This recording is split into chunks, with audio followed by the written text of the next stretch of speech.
अस्सलाम वालेकुम, मैं हूँ आपका मेज़बान अनसुज़्ज़मान और आज हमारे साथ मौजूद हैं प्रोफेसर डॉक्टर ज़मान शेख, जो कि एंडोक्राइनोलॉजिस्ट हैं और अपनी खिदमत अंजाम दे रहे हैं सर सैयद हॉस्पिटल कराची के अंदर। और हमारे साथ मौजूद हैं डॉक्टर फ़रहान नाज, जो कि डायबिटोलॉजिस्ट हैं और national institute of diabetes and endocrinology Karachi के अंदर अपनी खिदमत अंजाम दे रही हैं।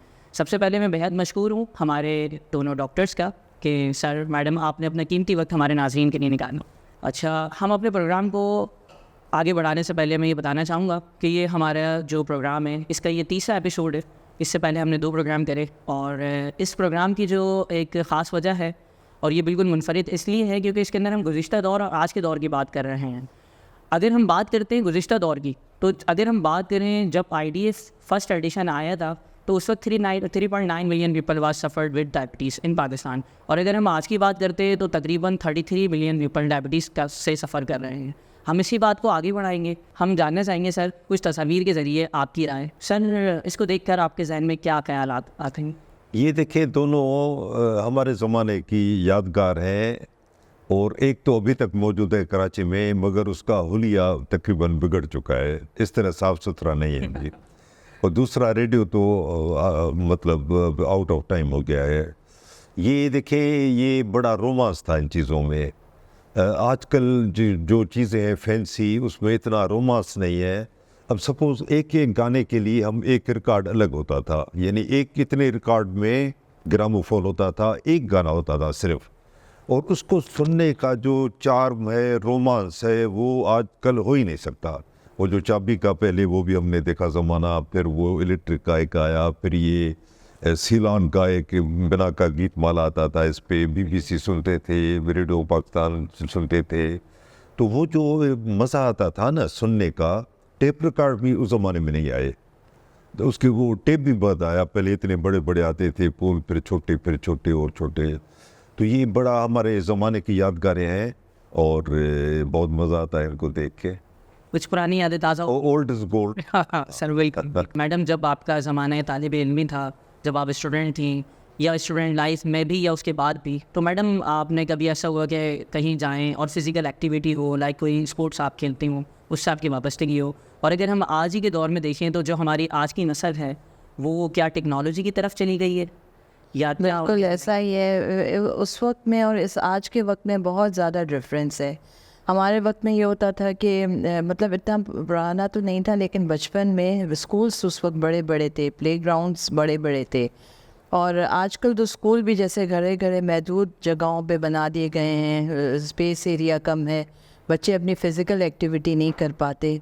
और हम लोग प्लेग्राउंड में जैसे खेला करते थे, बाकायदे कॉम्पिटिशन्स होते थे, एक्टिविटीज़ होती थी। आजकल वो चीज़ बहुत लिमिट हो गई है। दूसरा ये कि आजकल लाइफस्टाइल बहुत सेडेंटरी हो गया है। पहले खेलना कूदना, फ़िज़िकल एक्टिविटी पे ज़ोर ज़्यादा था बच्चों का।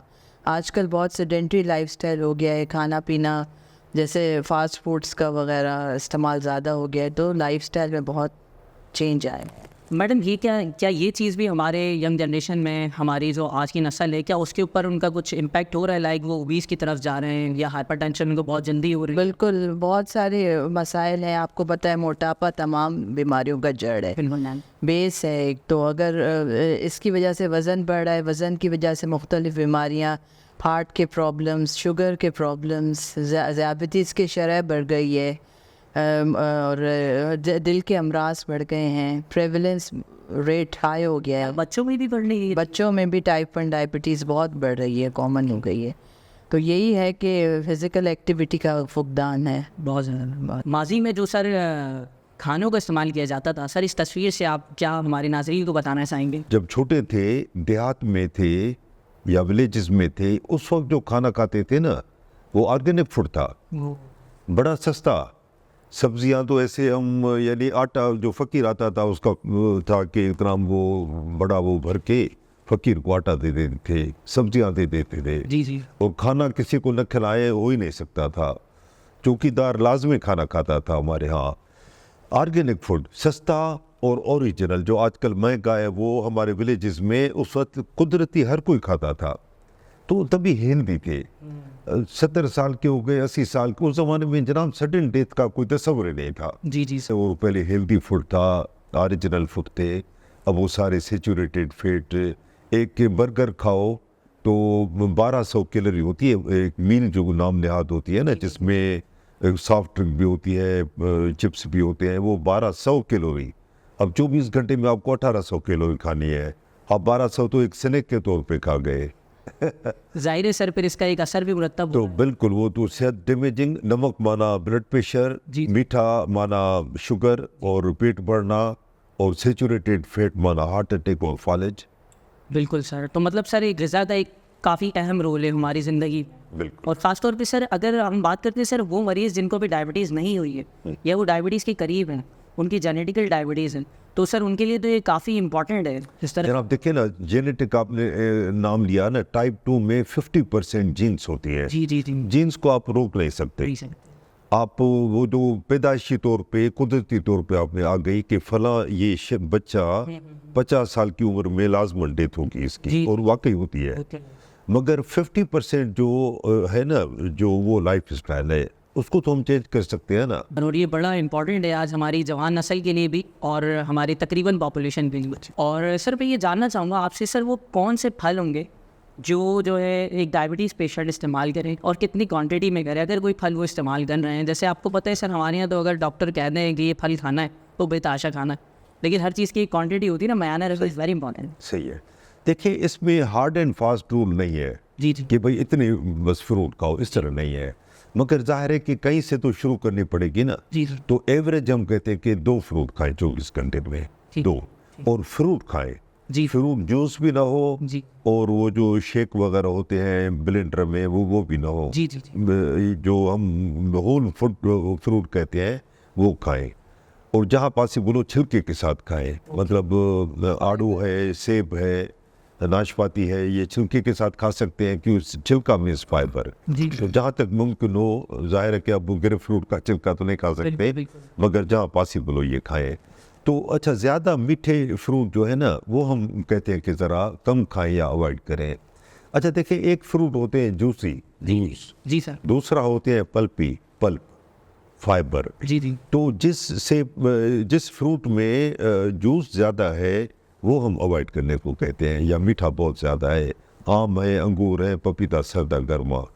और कुछ फ्रूट ऐसे हैं जिसमें फाइबर बहुत ज़्यादा है, जी जी जी है ना। तो वो है सेब, आड़ू, और ये अपना नाशपाती वगैरह, जी जी जी जिसमें ज़्यादा है, जी। तो वो हम इनकरेज करते हैं खाने के लिए। बड़ी अच्छी बात सर ने हमारे नाज़रीन को बताई कि जो भी फल का इस्तेमाल करें वो चबा कर खाएँ, ना कि उसका जूस पिएँ, ताकि उसका फाइबर जो है वो यूज़ टू हो सके। बात चल रही थी फ्रूट की, तो मैं आपसे जानना चाहूँगा, आपको इस तस्वीर के मुताबिक जिस तरह से हम बात करते हैं माजी की ना, तो माजी में आप जानती हैं मैम कि शायद सॉफ्ट ड्रिंक का इतना ज़्यादा इस्तेमाल नहीं था as compare to in this era.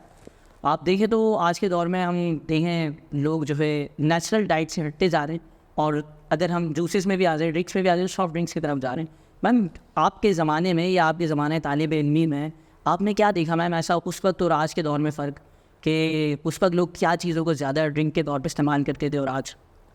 जब जैसे हमारा तालिब इल्मी का दौर था, उसमें ज़्यादातर जैसे नेचुरल ड्रिंक्स बच्चे भी पसंद करते थे। जैसे मैंगो शेक्स हो गया, यानी फ्रूट शेक हो गया ना, तो ये पसंद करते थे, या लस्सी का इस्तेमाल भी स्टूडेंट्स करते थे। हाँ, लेकिन कोल्ड ड्रिंक भी थोड़ी बहुत आ गई थी। लेकिन अगर आजकल देखें, आजकल तो सॉफ्ट ड्रिंक्स ऐसे है जैसे पानी का इस्तेमाल हो। बिल्कुल। घर में बच्चे डिमांड ऐसे की डिमांड होती है कि सॉफ्ट ड्रिंक हो, हर किस्म की कोल्ड ड्रिंक हो। बाहर अगर हम शॉपिंग करने जाते हैं तो बच्चों की प्रेफरेंस बाकी सब चीज़ों के अलावा ये भी होता है कि सॉफ्ट ड्रिंक ज़रूर सेलेक्ट किए जाएँ। जी मैम। तो सॉफ्ट ड्रिंक का बहुत इस्तेमाल सेहत के लिए मुज़र है, नहायत मुज़र है, जिसकी वजह से आपको पता है बहुत सारी बीमारियां हो रही हैं, जिसमें शुगर ऑन द टॉप है। तो सॉफ्ट ड्रिंक्स को इसलिए, और यही है कि आजकल बहुत ज़्यादा है उसका। इससे अवॉइड करा जाए। इसके मतलब आपका मैसेज ये होगा कि भाई सॉफ्ट ड्रिंक्स हम अवॉइड करें और नेचुरल जो ड्रिंक्स हमारे लाइक सत्तू, गन्ने का रस गन्ने का रस या नमकीन लस्सी, मैम जिस तरह आपने लस्सी की बात करी ना, से ये जो आजकल डायबिटीज़ पेशेंट आते हैं और वो बताते हैं कि वो फलाना ने बताया था 5 दिन में भिंडी से शुगर का इलाज, तो सर इस चीज़ के अंदर क्या बेहतर आपका मैसेज होगा? जनाब ये मैं कहूँ कि पाकिस्तान में कोई पूछने वाला नहीं है, ये क्राइम है बहुत ज़्यादा। मैं एक छोटी सी मिसाल देता हूँ। ये मैं सिविल हॉस्पिटल में था जब फ़र्क की तरह में वो था यंग था, तो आईसीयू में मेरी ड्यूटी थी सिविल अस्पताल कराची में। उसमें एक ठट्टा से जवान लड़की आई बेहोश। पता चला कि उसको टाइप 1 डायबिटीज़ है, अभी पता डायग्नोस नहीं हुई थी जी। और डायबिटिक कीटोएसिडोसिस है जो बेहोशी की किस्म होती है। अच्छा जनाब आईसीयू में आ गई वो उसका इलाज हुआ बड़ी कामयाबी से, इंसुलिन दी, ड्रिपें दी, जो कुछ होता है वो सरवाइव कर गई, ठीक हो गई, बिल्कुल ठीक हो गई। इंसुलिन पे टाइप 1 हमारा इंसुलिन, उसको सख्ती से हमने समझाया कि भाई 2 दफ़ा तो जो भी था इतनी दफ़ा इंसुलिन लेनी है, और 3 हफ्ते के बाद हमें ठट्टा से वापस आके हमें फिर दिखाना है। तो इतना समझाया हमने, समझा समझ गई। थे तो बेचारी वो जो विलेजर थे। अच्छा जनाब ठट्टे जब वो पहुंची फैमिली तो हकीम साहब के पास होता है ना कि सेकंड ओपिनियन ले रहे, हकीम साहब के पास चले गए। उन्होंने कहा इतनी छोटी बच्चे को इंसुलिन, ये तो गुर्दा ख़राब कर देगी, लबा ख़राब कर देगी, मैं पुड़िया देता हूँ इसको। अब वो खुश हो गए कि जनाब इंसुलिन की जगह मीठी मीठी पुड़िया मिलेगी, तो कख जिसे कहते हैं, तो खुश हो गए कि भाई ये तो हमें डॉक्टर से जान छूट गई जी। अब वो ठीक है, उससे तो एकदम तो कुछ ख़राबी नहीं होती ना, आस्ता आस्ता वो बेहोश होती गई। 3 हफ्ते की जगह 2 हफ्ते के बाद वापस आ गई उसी आईसीयू में हमारे पास, वही डीके डायबिटिक कीटोएसिडोसिस, वही बेहोशी। तो सब ने, हमारी टीम ने बहुत कोशिश की मगर फिर उसकी डेथ हो गई। तो देखें इंसुलिन तो हम कहते हैं आब हयात है, टाइप 1 के लिए तो ख़ासकर, बिल्कुल ख़ासकर 100%, और टाइप 2 के लिए भी जब आपका डॉक्टर मशवरा दे तो फिर टाइप 2 के लिए भी आब हयात बन जाती है, क्योंकि आबा या पेनक्रियाज बीटा सेल ख़त्म होते जाते हैं। 10 साल के बाद 50% टाइप 2 के डायबिटिक पेशेंट को भी इंसुलिन लगती है। मैडम आप जिस तरह से कराची के एक बड़े लीडिंग अस्पताल में आप भी अपनी खिदमत अंजाम दे रही हैं मैडम, क्या वहाँ पर भी इस तरह के पेशेंट्स आते हैं? और स्पेशली मैम मैं ये जानना चाहूँगा जो हमारे आजकल बढ़ती हुई शुगर है और चाइल्ड डायबिटीज़, तो मैम क्या इसके अंदर जेनेटिकल डायबिटीज़ का ज़्यादा इशू है, जैसे कि पेरेंट्स को या मौरूसी अगर हम कहें इसको शुगर, उसका ज़्यादा रोल है, या बच्चे खुद से अपना लाइफ स्टाइल मेनटेन नहीं कर रहे हैं जिसकी वजह से वो वहाँ पर जा रहे हैं? उसके तो ज़ाहिर है मैम कि पेरेंट्स का भी एक वो है उसके अंदर इन्वॉल्वमेंट, कि उनको डाइट उस तरीके से नहीं दे रही है, वो समझ रहे हैं कि अगर ये मोटे हो रहे हैं तो ये सेहतमंद हो रहे हैं। बिल्कुल। तो it's doesn't matter ma'am. Ma'am आपका क्या हमारे नाजरीन के लिए इस हवाले से जवाब होगा? देखें, एक तो ये इंसुलिन पे जो बात हुई, ये बिल्कुल इस किस्म के हम बहुत एरर फेस कर रहे हैं। जी मैम। पेशेंट्स गूगल से जैसे साइड इफ़ेक्ट्स देख कर आ गए, जो माइनर साइड इफ़ेक्ट होता है ना, उस पर उनका फोकस ज़्यादा होता है कि डॉक्टर साहिबा आपने मुझे ये दवा दी है, इसका तो ये साइड इफ़ेक्ट है। तो मेरी ये रिक्वेस्ट है, मेहरबानी करके उन चीज़ों पे ना जाएं। बेसिकली क्वालिटी ऑफ लाइफ देखें। इंसुलिन से, जैसा कि डॉक्टर साहब ने बात की, इस आब हयात है, क्वालिटी ऑफ लाइफ उससे अच्छी होती है। तो ये बहुत, और दूसरा मिसकॉन्सेप्शन ये है कि ये आखिरी इलाज है, इंसुलिन आखिरी इलाज है। तो ये भी निकाल देना चाहिए कि ये फर्स्ट लाइन ऑफ ट्रीटमेंट है, पहला इलाज है, आब हयात है। जी जी। और दूसरा, जैसे आपने बात की कि टाइप 1 डायबिटीज़ जैसे बच्चों में फैमिली हिस्ट्री तो बेटर है, लेकिन दूसरा ये कि अपना लाइफस्टाइल भी आजकल जैसे है, घर में जैसे तर्ज़ ज़िंदगी आजकल की है, वो उसको दुरुस्त करने की बहुत ज़रूरत है। जैसे कि आधा घंटा फ़िज़िकल एक्टिविटी, जो कोई भी फ़िज़िकल एक्टिविटी हो, बच्चे को जो पसंद हो आप इनकरेज करें कि वो खेले कूदे, पार्टिसिपेट करे। और टीवी से, मीडिया से, सेल फ़ोन से ख़ासकर बच्चों को दूर रखा जाए, और खाना मुतवाज़िन ग़िज़ा उनको दी जाए, जैसे बैलेंस डाइट जिसे कहते हैं, जिसमें हर किस्म की न्यूट्रिशन मौजूद हो। जी जी। हर किस्म की प्रोटीन्स हों, कार्बोहाइड्रेट्स हों, फैट्स, मिनरल्स, विटामिन, सब चीज़ें हों, तो वैसी डाइट बच्चों को दी जाए, ठीक है ना। और फास्ट फूड्स हो गया, और बर्गर्स हो गए, cold drinks, juices, bakery items, ये उनको अवॉइड कीजिए, तो इंशाल्लाह वो को बेटर कंट्रोल कर सकेंगे इंशाल्लाह ताला।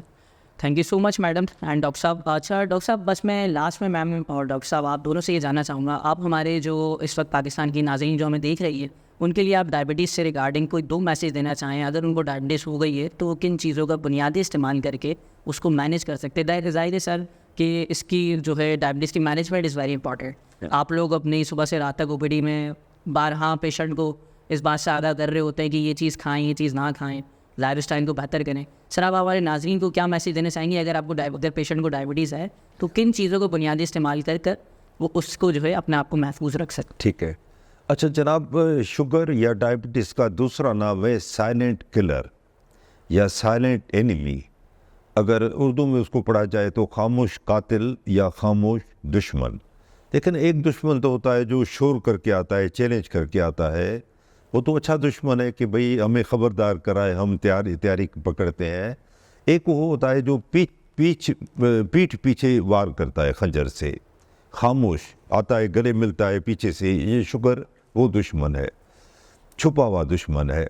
देखिए ना, मरीज़ को 300 शुगर हो, हमारे सामने बैठा हुआ है, आराम से बैठा हुआ है, शुगर चेक करते हैं 300।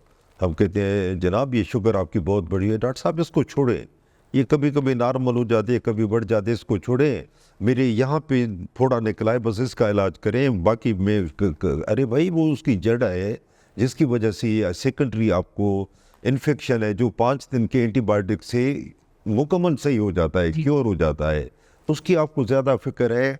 और जो आपको खुदा न खास्ता नाबीना कर सकती है हमेशा के लिए, खुदा न खास्ता आपके गुर्दे हमेशा के लिए डायलिसिस पे डाल सकती है, आपको हार्ट अटैक कर सकती है, फालिज कर सकती है, गैंग्रीन कर सकती है, उसका आपको फिक्र ही नहीं है। क्यों? कि उसमें दर्द नहीं है। हालांकि ये स्लो पॉइजन है। जिस तरह एक रिक्शा का मीटर चलता जाता है, ये अंदर ही अंदर समझे कि डैमेज जारी है, आपको पता नहीं चल रहा। मंजिल है शुगर कंट्रोल करें। आपकी शुगर अगर हो चुकी है तो फास्टिंग 110 से कम रखें, रैंडम 140 से कम रखें, और HbA1c जो 3 महीने का एवरेज ब्लड शुगर बताता है उसको 7% से कम रखें, तो ये कॉम्प्लिकेशन नहीं होगी। Thank you so much. उम्मीद है हमारे नाज़रीन के लिए बड़ा अच्छा और फ्रूटफुल मैसेज है। डॉक्टर साहब ने बड़ी डिटेल में बताया। मैडम बस आप ये बताएं, जो ख़वातीन के अंदर एक डायबिटीज़ की शरह है वो भी डे बाय डे बढ़ रही है। अच्छा, गैस्ट्रेशनल डायबिटीज़ भी एक ज़ाहिर है, उसका भी एक वो है। तो मैम अगर हम गैस्ट्रेशनल डायबिटीज़ को देखें तो ये कितने % तक ख़वातीन के अंदर जो है कंटिन्यू रहती है, और कितने % ख़वातीन को एक अगर हम ऑन एंड ऑफ एवरेज देखें तो वो ख़त्म हो जाती है, और अगर हो गई है गैस्ट्रेशनल डायबिटीज़ तो क्या इज़ इट रिवर्सिबल? देखें, गेस्टेशनल डायबिटीज़ जैसा कि आपको पता है कि हमल के दौरान ज़ियाबतीस का होना, तो ये है कि ये भी आजकल बहुत कॉमन है। और इसमें ये है कि अगर पेशेंट का वज़न ज़्यादा है, जी, फैमिली हिस्ट्री पॉजिटिव है, और तो फिर आप हमल में शुगर ज़रूर चेक कराएं, शुरू में ही कराएं। और दूसरा ये कि बाद में क्यूरेबल हो सकती है अगर, लेकिन इसके प्रेगनेंसी के 10-20 साल बाद हमल होने के चांसेस हो सकते हैं, यानी कि चांसेस बढ़ जाते हैं। तो इसीलिए कहा जाता है कि उन ख़वातीन को अपनी लाइफस्टाइल पे भी ध्यान देना चाहिए। जैसा कि बात हो रही है कि वॉक की और ग़ज़ाई परहेज़ की, उस पर उनको कंट्रोल रखना चाहिए, क्योंकि अगर प्रेगनेंसी में हो गई है तो आगे जाके वो रिस्क पर हैं, हो सकती है। और ख़ासकर अगर फैमिली हिस्ट्री स्ट्रॉन्ग है तो फिर तो चांसेस ज़्यादा बढ़ जाते हैं। तो और ये है कि हमल में भी ख्याल करें, अपनी शुगर्स को कंट्रोल रखें, अपने मॉलिज को रेगुलर विज़िट करें, और शुगर का चार्ट बनाते रहें, अपनी फास्टिंग रैंडम ये लिखते रहें, तो ये फिर इंशाल्लाह शुगर कंट्रोल में रहेगी। और बाद में भी फिर ख्याल करना है। Thank you so much. मैं बहुत बेहद मशहूर हूँ हमारे दोनों मेहमानों का, डॉक्टर ज़मान शेख का और डॉक्टर फरहान नाज का, और जिन्होंने हमारे लिए कीमती वक्त निकाला और हमारे नाज़रीन को एक बहुत अच्छा मैसेज कन्वे करा। तो थैंक यू, अल्लाह हाफ़िज़, और मिलते हैं फिर एक नए शो के साथ। Thank you so much.